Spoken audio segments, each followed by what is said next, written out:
गुड़गांव विधानसभा से भाजपा के प्रत्याशी मुकेश शर्मा ने कहा कि गुड़गांव की आबादी लगभग 30 लाख है, जिसके लिए मात्र एक सरकारी अस्पताल है। विधायक बनने के बाद उनका पहला प्रयास रहेगा कि गुड़गांव में भी रेवाड़ी और झज्जर की तरह एम्स बनेंगे। वे आज अपने विधानसभा क्षेत्र में आयोजित अनेक जनसभाओं में बोल रहे थे।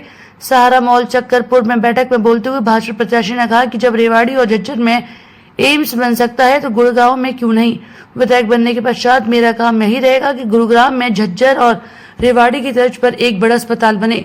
श्री शर्मा ने कहा कि जिस क्षेत्र में शिक्षा और चिकित्सा उत्तम किस्म की हो, वहां खुशी अपने आप ही आ जाती है। यह दोनों ही नागरिकों की विशेष आवश्यकता है। भाजपा प्रत्याशी ने कहा कि गुरुग्राम नगर निगम के पास की पैसे की कमी नहीं है। इसके गुड़गांव गलियां, सीवर, सफाई व्यवस्था सुचारू किया जा सकता है। इसके बावजूद भी जनता को आश्वासन दिया कि यदि सरकारी फंड से सड़कों की सफाई के काम में रुकावट आएगी तो वे अपने निजी खर्च से भी बनवाएंगे। मुकेश शर्मा ने कहा कि स्वस्थ शरीर में ही स्वस्थ विचारों का प्रवेश होता है, इसलिए गुड़गांव में एक अंतर्राष्ट्रीय खेल स्टेडियम बनवाने का भी प्रयास करेंगे। Community centre, central park phase 1 और सहारा मॉल चक्करपुर के समीप फ्रेंड्स कॉलोनी में बोलते हुए भाजपा प्रत्याशी ने कहा कि गुरुग्राम एक विकसित शहर है, परंतु बस स्टैंड की कमी है। विधायक बनने के बाद उनका पहला काम यही होगा कि एयरपोर्ट की तर्ज पर गुरुग्राम में एक हाईटेक बस स्टैंड भी बने, जहां पर यात्रियों को बैठने की सुविधा, पानी की सुविधा, फ्री वाईफाई और वातानुकूलित भवन भी हो। इस अवसर पर भाजपा प्रत्याशी मुकेश शर्मा ने सभी से अपील की कि आगामी 5 अक्टूबर को कमल के फूल पर मोहर लगाकर अपने इस बेटे छोटे भाई को कामयाब बनाए और विधानसभा में भेजे, ताकि वे अपनी मांगों को और जोरदार तरीके से उठाकर सरकार तक भेज सकें। मैं तो अपने परिवार के बीच में आया हूँ और ये शुरू से ही मेरे से पहले मेरे पिताश्री के साथ इन्होंने काम किया है। आज मेरे साथ भी मेरा सौभाग्य भी है कि बाबूजी के बीच में आया हूँ और मेरा बेटा भी अभी के साथ काम कर रहा है। तो हमारी 3 पीढ़ियां और मैं जितने भी चेहरे हैं, कई तो लोग ऐसे हैं कि जिन्होंने पार्टी के लिए इतना काम किया है कि हम सोच भी नहीं सकते, और उनके कारण ही आज ये पार्टी प्रदेश में आई और हर फील्ड में वो उनकी कहीं भी जिम्मेवारी लगी तो सब फील्ड में वो बहुत अच्छा रहे। मुकेश जी, रात 10 बज चुके हैं और व्यापारियों में प्रकार आज अभी भी उत्साह देखने को मिल रहा है, इस पर क्या कहना चाहेंगे? देखो, परिवार के लोगों का यही तो फायदा होता है अपने परिवार में आने के लिए, और ये फिर सब सच्चे मन से है। भारतीय जनता पार्टी की सेवा इन्होंने दिल से की है। ये राष्ट्र भगत है। व्यापारी हमेशा राष्ट्र के प्रति सोचता है और इन सब लोगों ने अपने राष्ट्र के प्रति सोच रखा है। 12 भी बज रहे होते तो भी ऐसा ही जोश मिलता, लेकिन ये है कि सब लोग एक परिवार की तरह, एक संगठन जो राष्ट्र के प्रति सोचता है, ये सब लोग भारतीय जनता पार्टी में समर्पित है। ये सब लोग मोदी जी के परिवार के प्रति समर्पित है, मोदी जी के लिए खुद समर्पित है। ये जो चुनाव है अब की बार, हरियाणा का जो चुनाव है, वो अब की बार राष्ट्र समर्पित है, क्योंकि हमें लगता है कि वास्तव में ही हरियाणा में तीसरी बार भारतीय जनता पार्टी की सरकार आएगी और हमारे सभी जो भी हमारे देवतुल्य परिवार के लोग हैं, जो पार्टी से जुड़े हुए हैं, वो सब लोग बिल्कुल परिवार की तरह जुड़े इस कार्य। लगातार आप लोगों से मिल रहे हैं, किस तरीके से लोगों का उत्साह और समर्थन देखने को मिल रहा है आपके प्रति? हमेशा बहुत अच्छा प्यार मिल रहा है और यही चीजें हमारे लिए बहुत अच्छी बात है, क्योंकि पार्टी का एक एक कार्यकर्ता, आज हमारी विधानसभा की भी मीटिंग थी, उसमें सब लोग थे।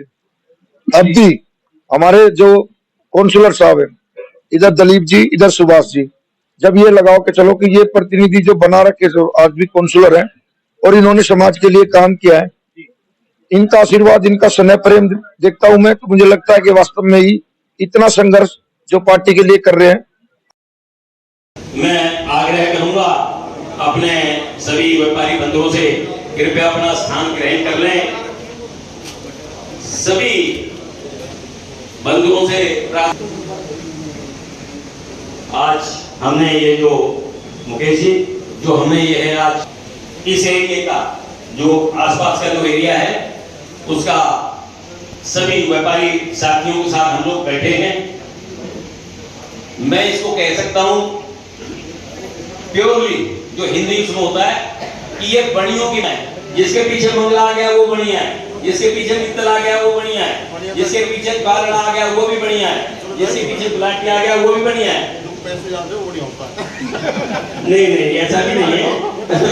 वो तो लक्ष्मी की कृपा है। देखिए, बनिया जो शब्द है ना,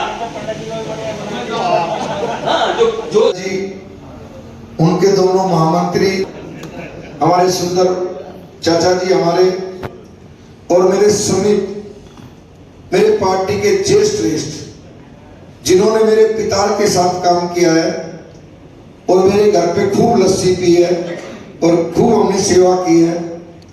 मेरी तीसरी पीढ़ी आज उनके साथ काम कर रही है। पहले मेरे पिताश्री ने उनके साथ काम किया, बाबूजी सामने बैठे हैं तीनों चारों। पहले मेरे पिताश्री ने काम किया, फिर मेरा करेगा कि वो अपने दादाजी के साथ काम करेगा। आप सभी व्यापारी भाइयों, सभी कई तो ऐसे जो मेरे पिता के समान हैं, कई ऐसे जो मेरे हम उम्र हैं, कई ऐसे जो मुझसे भी छोटे हैं, सबको ढेर सारी बधाई। लोगों ने उनका जो ब्लड घूम रहा था ना, वो कांग्रेस का था। हमारा ब्लड आज भी और आगे भी जीवन भर भारतीय जनता पार्टी का रहेगा और भारतीय जनता पार्टी के साथ रहेगा। हमारा रक्त वही रहता है जो राष्ट्र के प्रति हो। हम समर्पित हैं। हमें लग रहा है कि वास्तव में हम सब लोग जिस चीज के लिए उन्होंने मेरे पास